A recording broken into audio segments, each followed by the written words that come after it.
नमस्कार दोस्तों, मैं हरकेश यादव। आज मैं आप लोगों को केदारनाथ सिंह की एक बहुत ही बेहतरीन, बहुत ही खूबसूरत कविता सुना रहा हूँ जो बनारस के विषय में है।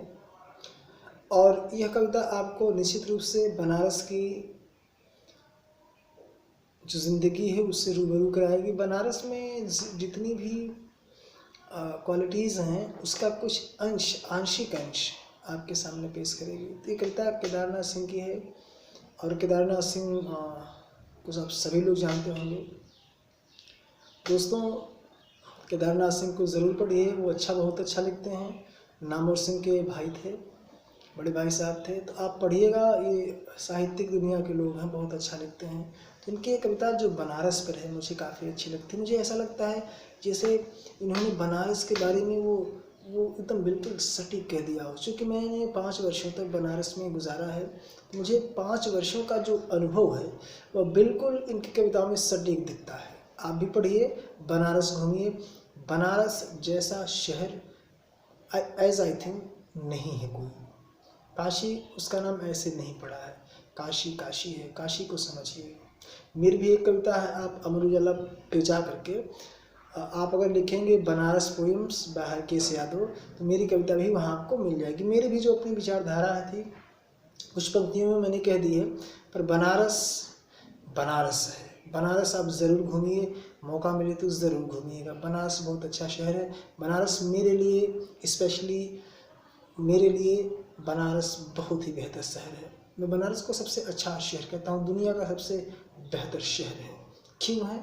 इस कविता में आप देखिए, आपको खुद ही पता चल जाएगा क्यों। देखिए, तो वो कहते हैं, यानी कि केदारनाथ सिंह जी कहते हैं कि इस शहर में बसंत अचानक आता है। इस शहर में बसंत अचानक आता है, और जब आता है तो मैंने देखा है, और जब आता है तो मैंने देखा है, लहर तारा या मड़ुआ डीह की तरह से उठता है धूल का एक बवंडर, और इस महान पुराने शहर की जीभ पर किरकिराने लगती है।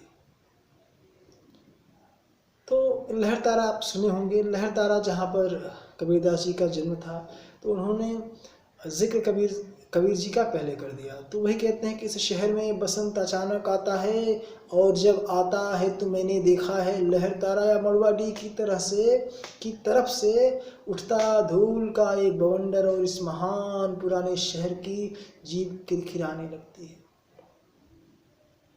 लहर तारा या मड़ुआडी से वो जो धूल उठती है और बवंडर सा आता है, और वो पूरे शहर को धूल से भर देती है। और ये कह रहे हैं कि पूरा शहर जो है जब धूल से भर जाता है तो पूरे शहर की जीभ किरकिराने लगती है, यानी उसमें मिट्टी घुस जाती है। समझिए इस क्या कहना चाहते हैं। फिर वो आगे कहते हैं कि जो है वह सुगबुगाता है, जो नहीं है वह फेंकने लगता है पचक्खियाँ। आदमी दशशों में घाट पर जाता है और पाता है घाट का आखिरी पत्थर।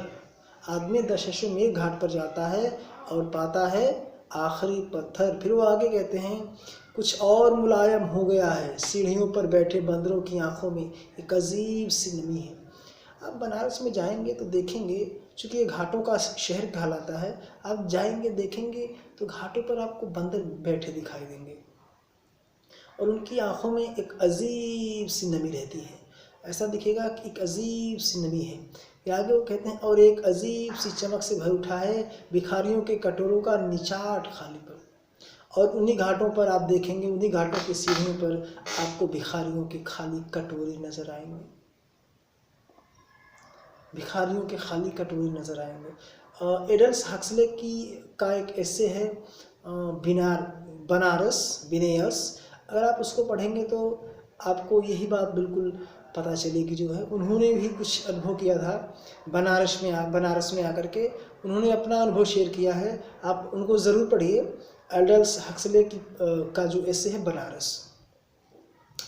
फिर वो लिखते हैं कि भिखारियों के कटोरों की निगाह निचाट खाली पर, यानी भिखारियों के जो कटोरे हैं ना वो खाली ही रह जाते हैं सुबह से लेकर शाम तक।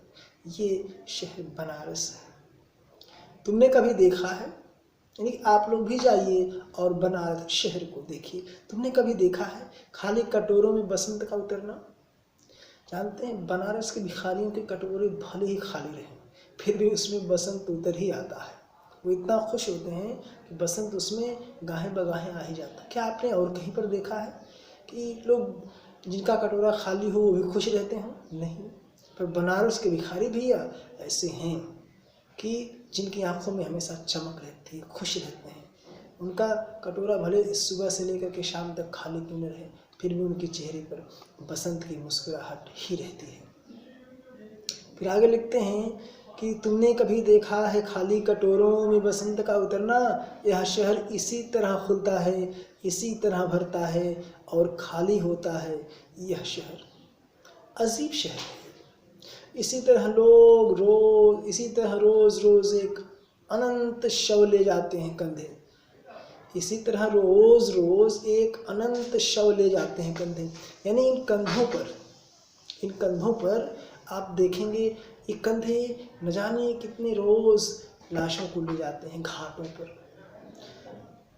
हरिश्चंद्र घाट, मणिकर्णिका घाट आप जाएंगे देखेंगे वहाँ लाशों का अंबार लगा रहता है, हमेशा लाशें चलती रहती हैं। कोई वहाँ वृद्ध होके जलता है, कोई वृद्ध होके नेचुरल डेथ पाया है, वृद्ध होकर के मरा है, उसकी लाश जल रही होती है। कोई जवान मरा है, उसकी लाश जल रही होती है। कोई रो रहा होता है, कोई हंस रहा होता है। बनारस एक ऐसा शहर है। वहीं बगल में आपको मोहब्बत दिखेगी, वहीं बगल में आपको लाशें जलती दिखेंगी। बनारस शहर अजीब शहर है। बनारस की कोई ख़ास पहचान नहीं है। वो हर रंग में रंगा रहता है। बनारस रंग बिरंगी है। बनारस अपनी सादगी में भी रंग बिरंगी लिए हुआ है। बनारस आधुनिक है, बनारस पुराना भी है। बनारस में एक हमेशा बनारस कभी पूर्ण नहीं है। बनारस हमेशा अधूरा है। उस अधूरे में उसकी जो पूर्णता है वही उसकी पूर्णता है। बनारस किसी एक कलर में कलर्ड नहीं है। बनारस के पास कई रंग हैं। उसको आप जिस चश्मे से देखेंगे आपको वही दिखेगा। अगर बनारस में आप अच्छी नज़रों से जाएंगे आपको अच्छा बनारस दिखेगा। आप बनारस में बुरी नज़रों से जाएंगे आपको बनारस बुरा दिखेगा। बनारस की खासियत है। बनारस का कोई रंग नहीं है। कभी आपको अच्छा, कभी आपको बुरा, कभी आपको बहुत बुरा, कभी आपको बहुत अच्छा लगेगा। बनारस क्या है आज तक कोई नहीं जान पाया। बनारस एक रहस्य है। बनारस एक रहस्य है। फिर आगे लिखते हैं यहाँ पर रोज़ अनंत लाशें आती हैं कंधों पर, अंधेरी गली से चमकती हुई गंगा की तरफ। और जानते हैं अंधेरी गलियों से वो लोग ले जाते हैं और चमकती हुई गंगा की तरफ ले जाते हैं। उन घाटों पर ले जाते हैं जहाँ शव जलाए जाते हैं। इस शहर में धूल धीरे धीरे उड़ती है, धीरे धीरे चलते हैं लोग, धीरे धीरे बजते हैं घंटे, शाम धीरे धीरे होती है। यानी कि इस शहर में जल्दबाजी है ही नहीं। ये शहर बहुत धीमा चलता है। बनारस बहुत ही धीमा चलता है। इतना धीमा चलता है आप समझ ही नहीं पाएंगे कि शहर चल रहा है। यहाँ हर चीज़ धीरे धीरे चलती है। शाम धीरे धीरे होती है, घंटे धीरे धीरे बजते हैं, लोग यहाँ धीरे धीरे चलते हैं। फिर वो आगे लिखते हैं कि धीरे धीरे होना, यह धीरे धीरे होना, धीरे धीरे होने की सामूहिक लय दृढ़ता से बांधे हैं समूचे शहर को। यही बनारस का धीमापन पूरे बनारस को बांधे हुए है। एक रूपता के बंधन में बंधा हुआ है आपका ये बनारस, धीरे धीरे चलने वाला बनारस। तो उसका धीमेपन से चलना ही उसकी एक खासियत है। उसी शहर को मतलब बनारस शहर को यही जो स्लोनेस है वही बांधे हुए है। इस तरह की कुछ भी गिरता नहीं है कि हिलता नहीं है कुछ भी, कि जो चीज़ जहाँ थी वहीं पर रखी है। बनारस को आप देखेंगे तो ऐसा लगेगा कि यहाँ न कोई चीज़ गिरती है और न कोई चीज़ उठती है। एकदम जो जहाँ पर रखी रहती है वहीं पर ये पड़ी रहती है। आज आप जाओ बनारस में, 10 वर्ष बाद जाओ बनारस में, फिर भी आपको वही बनारस दिखेगा। ऐसे लगेगा जैसे बनारस में परिवर्तन हो ही नहीं रहा है। आप जो 10 साल पहले बनारस देख के आएंगे वही आपको अगले 10 साल बाद ही बनारस देखने को मिलेगा। तो बनारस की ये खासियत है कि गंगा वहीं पर बधी है नाव, कि वहीं पर रखी है तुलसीदास की खड़ाऊँ सैकड़ों बरस। आप देखेंगे तो जाएंगे ना, आप बनारस में देखेंगे कि गंगा जी के घाटों पर नावें वहीं बधी हैं, वहीं पर तुलसीदास का खड़ाऊ रखा है जो बरसों से रखा है। तो ये बनारस की खासियत है। बनारस में चीज़ें जो होती हैं वो इतनी धीमी धीमी होती हैं, आप समझ नहीं पाएंगे।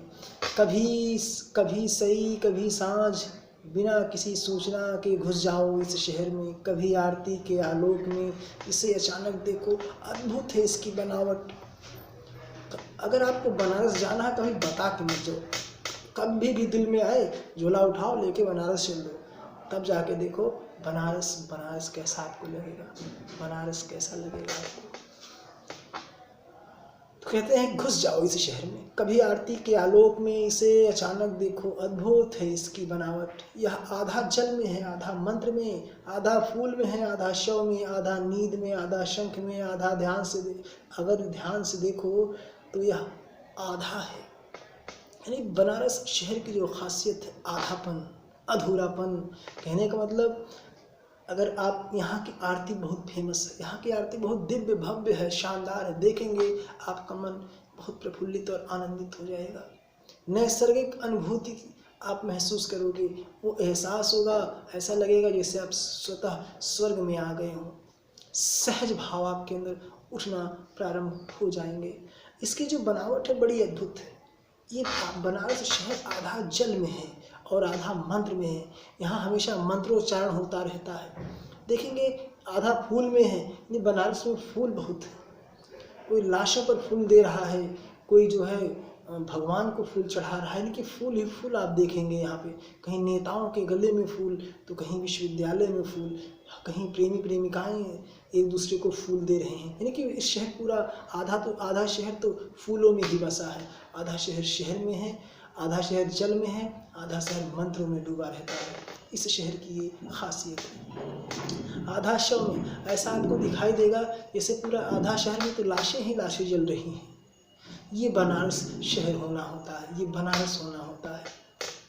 आधा शहर आपको लगेगा जैसे लाशें ही बिछी हुई हैं, लाशें जल रही हैं। आपको यहाँ कितनी प्रकार की फीलिंग्स आएंगी आप खुद नहीं जान पाओगे।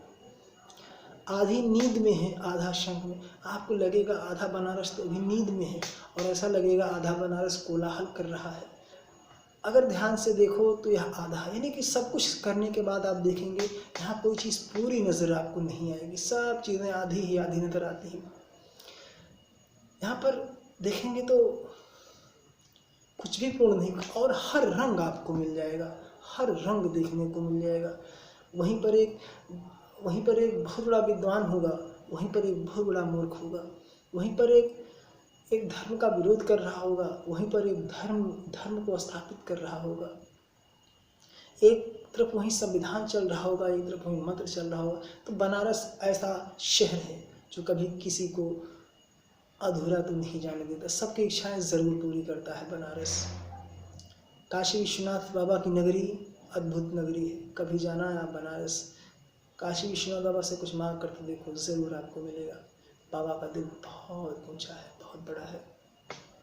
फिर आगे लिखते हैं काशीनाथ जी कि ये तो हो गई बनारस के अधूरेपन की बात। जो है वह खड़ा है बिना किसी स्तंभ के, जो नहीं है उसे थामे है। नहीं, ये जो पूरा बनारस शहर है, यह शहर किसी स्तंभ पर नहीं खड़ा है, और इसको वही चीज़ थामे हैं जो है ही नहीं। कल्पना करिए काशीनाथ जी क्या कहना चाहते हैं। ये होती है कल की कल्पना। तो कहते हैं कि बनारस किस चीज़, एक स्तंभ पर टिका हुआ है, पर वो स्तंभ आपको दिखाई ही नहीं देगा। बनारस उसी पर टिका है जो वहाँ पर है ही नहीं। ऐसा स्तंभ जो होता ही नहीं है, उस स्तंभ पर। क्या कल्पना है बनारस शहर के लिए काशीनाथ सिंह की। फिर वो कहते हैं राख और रोशनी के ऊंचे ऊंचे स्तंभ, आग के स्तंभ और पानी के स्तंभ।